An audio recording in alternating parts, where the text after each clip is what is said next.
Blade Runner 2049, made by the same guy who would go on to make the Dune remake. So I thought this would be a good one to go through before I take a look at that Dune, which I will in a few days. Now, notice his reflection always covers this girl, which looks beautiful in stereo on that window. There's actually some foreshadowing I didn't notice until I was going through this looking for stills. I like finding little things like that. I never really got into the original Blade Runner. To me, it was this weird relic of the 80s that felt like a dull Star Wars, a movie that was more interesting in conversation than actually watching it. Though I have a friend who adores Blade Runner and was very excited to see this follow-up.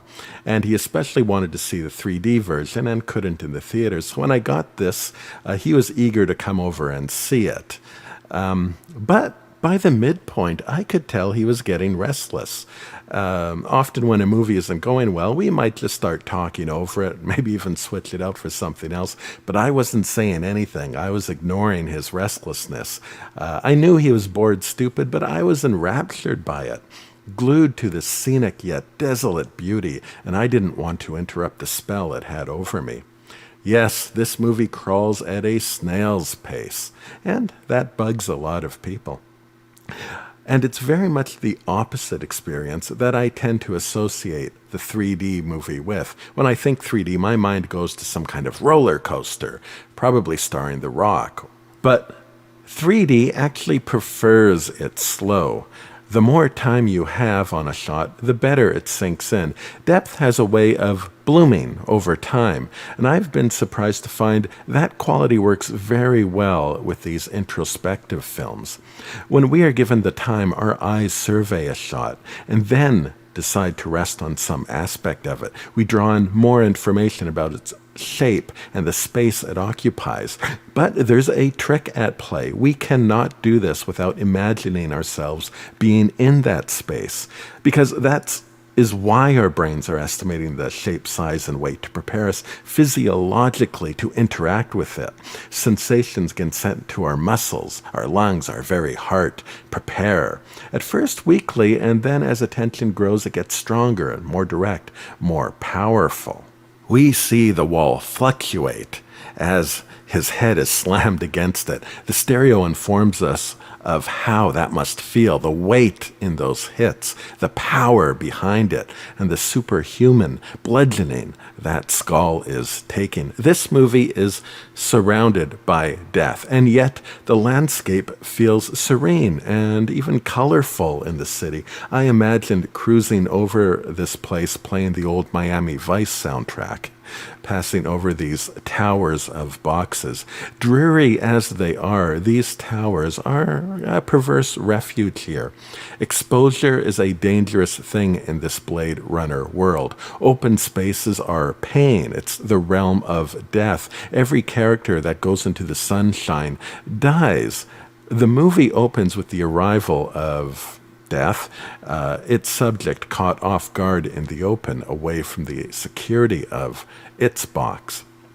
And one of the few non-boxy grand open quarters we visit is a slave orphanage.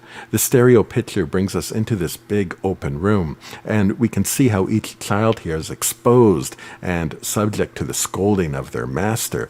They do not have their own little box. It is curious our lead comes here to search for an identity in the midst of a sea of the faceless, the nobody, the powerless. Our main character has a couple of names, and let's call him Joe. This movie seems to like names that begin with J. Joe is searching for his identity. With identity comes security. Without it, there becomes this insecure appetite for protection, exposure. It's appropriate that this is in 3D because space is the real enemy here. This is a world that keeps everyone in their box, especially Joe, who walks through the streets enduring jeers and insults. You see, they don't like his type.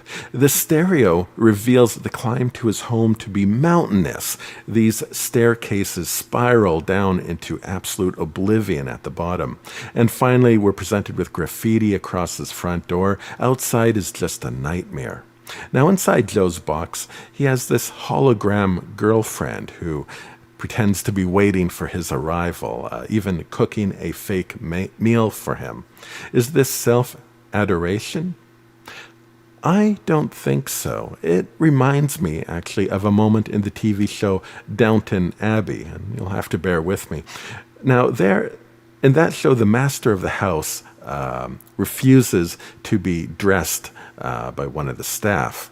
And after some adventure and plot, he finally relents when he realizes that this act of allowing himself to be served acknowledges the value in that staff member. So, too, these pornographic adventures with Hollow Girl are actually a vain attempt to give value and, by extension, have his own restored. Is it real? No. But not because the girl is a ghost. Rather, he has no value to give. Joe is the illusion in this relationship, like the various holograms that he encounters throughout the film, which the 3D does an excellent job to show that, yes, they take up space, but we see through them, vapid and without form, given to tasks but no identity. Someone without an identity cannot give value. Perhaps I'll explain that. Imagine you have a spouse who cleans up, say, the kitchen. Well, that can be appreciated. But if a stranger sneaks in and does the same, well, that's a threat.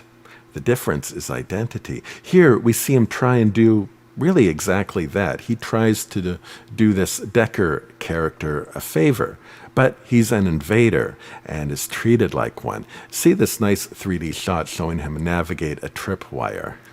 Actually, an invader is really what a Blade Runner is.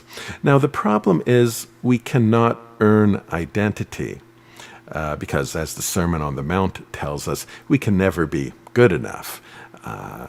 And to try just turns us into harsh taskmasters because we have to enforce some standard to gain an identity. His efforts, Joe's efforts, well, maybe you'll decide.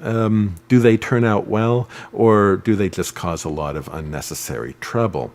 But it doesn't matter. The whole thing is no different than the relationship with the hologram.